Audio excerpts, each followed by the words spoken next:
Hi there, class. Faisal coming at you here in ENG4U Summer School. So, it is July 7th, and today we are going to be talking about reflections. I already made a pretty good video last month or the month before about how to make reflections, so I'm going to let long-haired Faisal take it away and explain to you guys about reflections. So, go ahead, long-haired Faisal. Today in grade 12 university, we are going to be talking about writing reflections. So, a reflection is a sort of 1 to 2 paragraph response to an article, right? Usually about 1 page. Typically, in your first year of university, which is hopefully coming up either in September or the year after, you're going to have to write quick reflections as part of any seminars that you are attending in your course. So the way this thing works is basically, your professor will give you readings every week, and you will have to do those readings, first of all. And before your tutorial discussions, a tutorial is usually a group of 12 people along with a grad student talking about readings. You'll have to write a reflection, right? And usually it's about a page. Usually it's not too difficult, but you basically are writing your take on a certain issue, a reading, or an article, right? Sort of saying, okay, this is what I think of that, right? So each course, very typically will ask you to do one of those a week, and they aren't too hard, but you do have to stay on top of them, and you do need to know how to write them. So the thing is with these is you're not just trying to say what you think in these, but you're also going to be asking good questions. So let's talk about how you write one of these. So first of all, these reflections follow paragraph structure, right? If you're in grade 12 university, right, most of you were in my grade 11 university last quad, but even if you weren't, I assume you know how to write a paragraph, right? Or at least I hope. If you're in grade 12 university and you don't know how to write a paragraph, then that'll be difficult, but hopefully none of you are in that situation. Hopefully. Nevertheless, just in case, very quickly, a paragraph is going to have 3 things. It's got a topic sentence, right, which is your main idea or your answer to the question. It's got supporting sentences, and then it's got a conclusion, right? So you guys have all done that before, I hope, and you know how to do that, right? So topic sentence, answer the question, supporting sentence, why is your answer correct, and then a conclusion where you restate your topic sentence. So a reflection is going to be about 200 to 300 words, and it's going to be about 1 or 2 paragraphs, right? You can write a reflection as just a single paragraph. Often you don't want to because there's more to say than just what you will say in 1 paragraph. But it's going to be about 200 to 300 words, which is to say, about a page or less, right? So it depends really on your professor. But 200 to 300 is a good range, about a page for each reflection. So let's take a look at what one of these things will look like. So let me use this example question as a starting point, right? And I'm going to ask the question for myself, has Canada done a good job of containing the coronavirus, right? So first of all, before I talk about what I've written here, this is the rough length of what I have done, right? So this is in 12 font, right? This is about 300 words, I think. Let me make sure. How many words is this? Tools, word count, 316. So I went a little long, but that's okay. So roughly this long is the answer to that. Oh, and I will put this document onto the website for you to look over. So if you want to read this carefully, you can. But nevertheless, let me make this bigger. 18 font, there you go. The way it's written is not that different from the paragraphs you've done in previous courses, right? It starts with my opinion. I feel that Canada has done a fairly good job when it comes to containing the coronavirus, with some areas of improvement, right? So that first sentence is my topic sentence. It gives my position very clearly, right? You always want to start with a topic sentence, just like you do in paragraphs.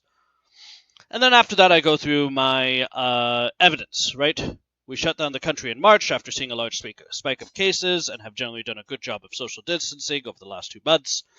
In British Columbia, they recorded only 8 cases on Tuesday, while in Ontario, we have slowed the spread of the virus to the point where we are only seeing a 3% growth in cases every day.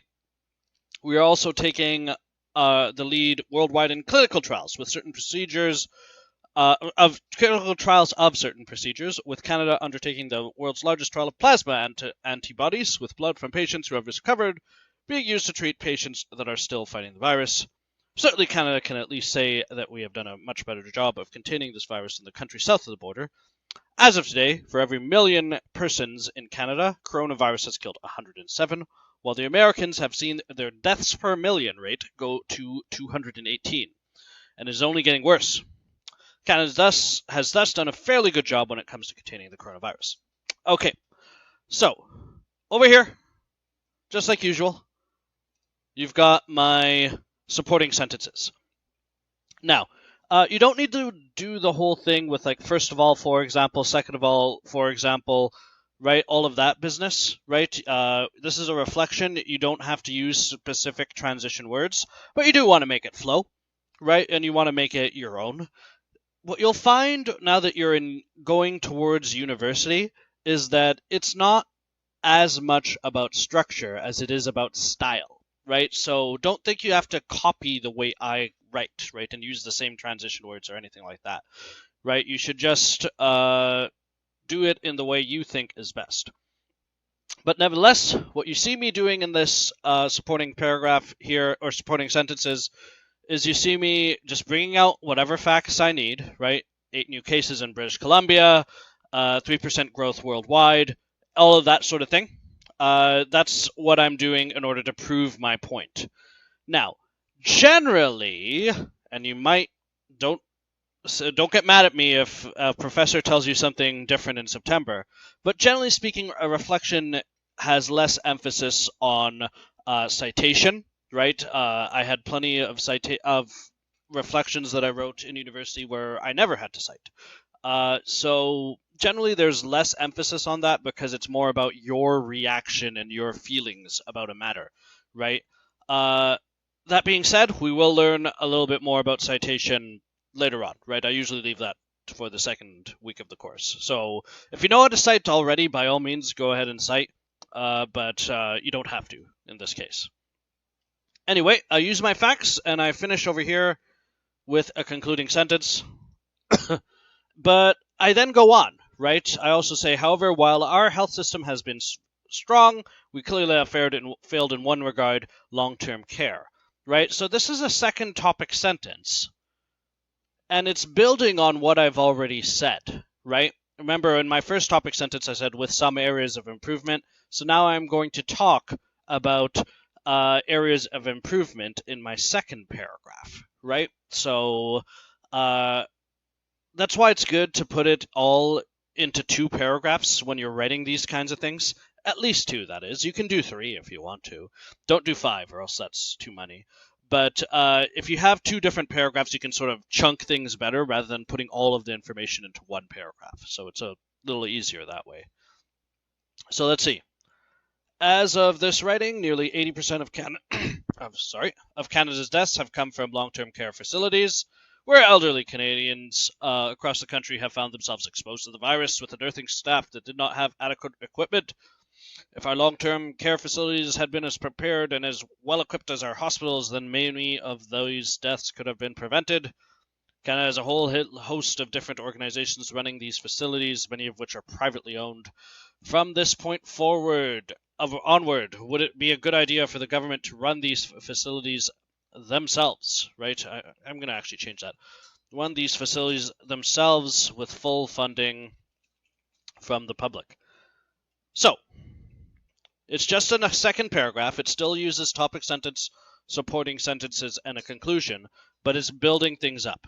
And you'll notice that I end there with a question, right? So I end that particular paragraph with that question at the end. And that's an important thing because asking questions is the heart of university life, right? You want to be able to ask questions like this in order to effectively engage with the topic, right? Asking questions is a good thing in university, both in your writing and in just the classes in general, right? So I end that with a question because we're trying to start our discussion here with this reflection. Meow. These are pretty long. Am I going to have to write one for every university course I take every week? Good question, Dragos. First of all, maybe, right? It depends on your courses and which university you're in and everything like that. Some professors just want you to go in for the tutorial. Other professors just want you to, write one of these, maybe, and, just leave it at that, maybe 2 or 3 per quad, or semester, I should say, right? So it really does depend. That being said, uh, university can be pretty tough, right? And you should get used to writing these kinds of things. The thing to know is that these are based on your opinion and feeling, right? So what it should be is you should read the article or read whatever issue that you've been studying, right? Whether it's a history course, sociology course, or whatever it is, and give your own feeling about it, right? So use things that you hear from lecture and everything like that, things that you see from the reading, draw on those and give your sort of take on the issue, right? That's what the point of reflection is. It's your reflections on what you have learned, right? So once you get used to writing these, right, you should be able to churn them out like this, right? Just sort of do it in like half an hour or something because it's not too difficult a job. So let's have you guys do one right now. Okay, so that was long-haired me telling you about how to write a reflection, and I hope that it was fairly clear. You can always, of course, feel free to ask me any questions about anything you just heard. But that's the long and short of how you write a reflection, right? So it's about 250 words, it's about 1 paragraph or 2, right? That's what you're supposed to do. So I mentioned this question yesterday, and some of you might have gotten ahead and started to work on it. So our first reflection here, right, and this is meant to be a relatively easy assignment, is on the subject of masks, right, and COVID-19, right, something that we're all dealing with here. So the question is, considering the ongoing COVID-19 pandemic, should the government mandate the use of masks in all public spaces, i.e. buses, malls, schools, and stores, etc.? Explain your reasoning behind this position and consider questions about enforcement, i.e. what should the penalty for not wearing a mask be, cite any secondary material you employ. So that's your first reflection question. Now, you'll notice long-haired Faisal, when he wrote the reflection, didn't spend a lot of time looking for secondary sources and everything like that, right? He just wrote the reflection using his opinion by itself, right? So there's no need for you to do a bunch of research on this. That being said, if you do research, you should cite it properly, right? More on that in a moment. But for now, let's talk about this. So the mask thing is a sort of ongoing debate, and it's something that has, changes from day to day, right? But it's a developing issue, and if you've been watching the news recently, you might know that as of today, actually, Toronto has passed a law that does make face masks mandatory in enclosed public spaces, right? So there's a bylaw that's been passed that makes it so that, let's see, all retail stores, convenience stores, malls, shopping plazas, grocery stores, bakeries, farmers markets, restaurants, bars, indoor recreational facilities, gyms, swimming pools, libraries, community centers, basically any time you're inside any public place, churches, mosques, synagogues, temple, faith settings, museums, zoos, anytime you're inside, right, you have to wear a mask, right? So that's in place for the next year, and that's a new law that has been put into place, right? So when I first designed this assignment, it wasn't the law, but that has changed as of today. Maybe I should change the question to, include, like, do you agree with that? But, well, that's what the government has now mandated, right? So when you go to a store, you should have to wear a mask. So you might be asking the question, especially today, if you're planning on going out to a store, well, what if I don't wear a mask, right? And you should know that right now there is no penalty, right? This is from a CTV article that I will provide a link to so that you can all take a look. Is says the mayor admitted that there would not be aggressive enforcement when it comes to the mask policy, but rather his government will focus on education. To be candid about it, we don't really have the resources to go around and look at every store and look at every person that is not in that's in one of those places. He said we are going to rely on people by and large to get educated and do the right thing. So the idea here is that they're asking businesses and people to put on masks, right? They're asking them very firmly, right? But it is just a request. And if someone decides that they want to be a, not want to play along with it, well, there's no penalty, right? So it's not like they'll give you a fine here. So, let's step back a minute and talk about this issue at a sort of broader sense. So, like it says in this article, which by the way, I again will link, about why they're making masks mandatory, is it says here a growing body of scientific evidence suggests the use of masks and face coverings is an inexpensive, acceptable, and non invasive measure to help control the spread of COVID 19. COVID 19 is spread through contact with the respiratory droplets produced by someone who is infected when they cough, sneeze, or even when they laugh or speak, including by individuals who may not have symptoms, known as being asymptomatic. Right? So the reason you're asked to wear a mask is that if you have COVID 19, right, even it's possible for you to have COVID 19 and not exhibit any symptoms, right? But let's say I have COVID 19. If I'm talking to you guys, right, not through a camera, but in person, without a mask on, then when I speak, I'm not spitting, but there are little droplets of saliva coming out of my mouth, right? It's, coming out as I speak. And if I don't have a mask on, those droplets go everywhere, right? You can breathe them in, and then guess what? You now have COVID 19, right? So that's why people ask you to wear a mask, right? If you wear a mask and everyone around you doesn't wear a mask, it's not really going to do anything for you. So the idea is if everyone wears a mask, then you're going to restrict the spread of COVID 19 quite a bit, right? And this is something that's sort of proven by the experiences of other countries. Let's just take a look at Taiwan, right? A country, small country right next to China, right? China is where this all started, right? So it's an island country, 23 million people on a small island, right? A little bit less than the population of Canada, but not too much less, right? And Taiwan has 449 cases of COVID 19 in total. Meanwhile, Canada, way up here, has had 105,000 cases, right? So the populations of Canada and Taiwan are pretty similar, right? But Taiwan is down at 449 cases, and Canada is at 105,000, right? In total, that is, right? Nothing compared to the United States, of course, but, still pretty bad. So I know someone from Taiwan, and I can tell you a lot about what happened there, what they did. So the reason Taiwan has such a small number, is, among other things, is very, very early in this, right? They said everyone has to wear a mask when they go outside, right?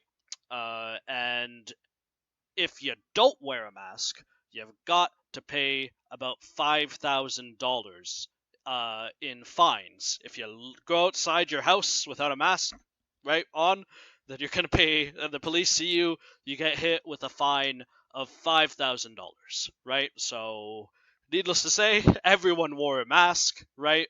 And you have a country that's had, again, very close to China, right? Just across a short, the ocean, not even very far, like off the coast of China, with only 449 people infected, 7 deaths in total, right? And then again, that's with a population of 23 million. So making masks mandatory made a very big difference for Taiwan, right? And they didn't do it like we are doing it, where it's just sort of a suggestion, right? And there's no enforcement. In Taiwan, you do that, and uh, you know, they will hit you with a $5,000 fine, right? And I can tell you, my friend in Taiwan, right?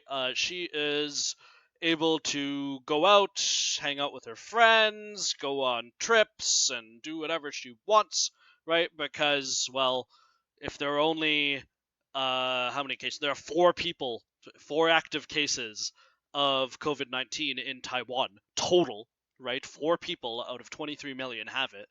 And she's able to just do whatever she wants because, well, it's completely under control there. So, uh, going back to the question is, oh, here it is, whether or not you think we should be making masks required here in Canada in the same way, right? So, should it be that when you walk out the door, if you don't have a mask on, if the police see you, they say, "Hey, no mask, $5,000." Boom, right? Should we do that, right? Or is that too extreme, right? So this is what I want you to reflect upon, right? And I'm going to give you a couple of articles, right? These are old now, so I'm going to have to replace these articles with better ones because, we've got. When I first thought of this assignment, right, they hadn't decided to ban them yet, but, it's changed after a few days. So I'll give you a couple of articles to take a look at. And what I want you to do is just reflect on these issues. Now, again, if you use a secondary source, right, if you get information from one of these articles, then I want you to cite it, right? But I will emphasize that it's not necessary to do so, right? So, here, how shall I explain this? So, what I'm going to do is I'm just going to leave a link to a citation video that I made in the previous course, right? We'll be talking more about citation when we get into essays, right? So for now, I'll just leave you guys a link to that along with a link to Purdue OWL, right? So that you guys, if you don't know how to cite, we can just take a look at that and you can figure it out. But I will be talking more about citation in the future. Do note that for this particular assignment, you don't have to cite, this city document that's going to tell you that retail stores and convenience stores require masks, right? You don't need to cite that. But if you go and you find an editorial or something from the Globe and Mail or something like that, then you have to cite that, right? So if you take an idea in a reflection, then you have to cite that. Some basic facts that are published on a government website or anything like that, you don't need to cite that. So don't worry too much about it, but if you're not sure, take a look at the citation time video, right? We'll be talking a lot more about citation next week, right? These reflections, you don't have to worry about citation as much for a reflection, right? Because typically they're meant to be your reaction, right? So you shouldn't be looking at what scholars are saying about your assignment or your question or something like that. I want to know what you think, right? It's supposed to be you who's talking, so you shouldn't be looking at 20 different sources, right? Get the facts from these articles so that you can make an informed decision, but you don't have to look at what a professor in Austria has to say about it or something like that. Okay, so let's talk about how to submit. So this is due today, right? And I just want to show you how you're supposed to submit it. So you can write it in Microsoft Word. I don't believe that actually matters, right? But what you're going to do is you're going to click here to Assignments, right? And you won't see this. You'll see the actual assignment when you're here, right? So you just click at the top, Assignments, right? And you click there to see the instructions and everything like that, right? And in order to submit, what you do is you go here and you hit add a file, right? And you can either take it from your Google Drive or from your own computer, right? So you can just drag and drop, right? So you just upload it right over there, right? And once you've done that, you hit submit, right? So that's how you go about doing it, right? You just add a file and then Once you've added a file, you go down here and press submit, right? So that is due tonight at 11:59, right? And tomorrow there'll be another one. So like I said yesterday, you got to keep up. So again, give me a 2-paragraph reflection talking about what you think of masks, and I will be available from 2 o'clock to 3 o'clock in the virtual classroom right on the website in case you have any questions. So feel free to pop by over there, and once you do that, that should be just fine, right? Because I'll be there. So just come in and say, hey, I have a question about, you know, topic sentences, or I have a question about grammar, or could you look my material over? Anything like that would be just fine. All right. So that's all I've got to say today, and I hope you all are doing well. Oh, one last thing. In this class, I forgot to introduce them yesterday, but I have 2 assistants who are going to be helping me teach your class as we go along here, right? First, we have this gentleman whose name is Uranos. Say hello. Hi, I'm a cat. Yes, so Uranos here will be helping me with your reading content and also with your essay structure, right? So say hello. Hi. Okay. And we have my other assistant right here, whose name is Dragos. Say hello. Meow meow. Meow. Hi, I'm a cat as well, and I mainly just cause trouble. Yes, that is what her role is. She will often be seen standing or running around behind me, causing trouble or distracting me. So that is her role in the course, and I'm sure you'll be seeing a lot of her as well. So those are my 2 assistants, and they look forward to working with all of you. And yeah, so we'll wrap it up there. Come see me in the virtual classroom at 2 o'clock if you have any questions. And until then, I will see you guys next time.